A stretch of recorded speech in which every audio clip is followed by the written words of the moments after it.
தன்ராஜ் எனக்கு ஒரு நல்ல நண்பர்.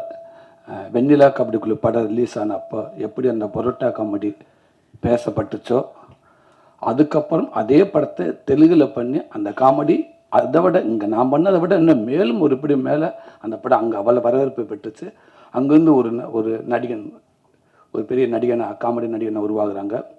அப்போ எனக்கு ஃபோன் பண்ணி உங்கள் சீன் பண்ணது நான் தான் அப்படின்னு எனக்கு அவரே என்னோட நம்பர் வாங்கி ஃபோன் பண்ணி பேசினார்.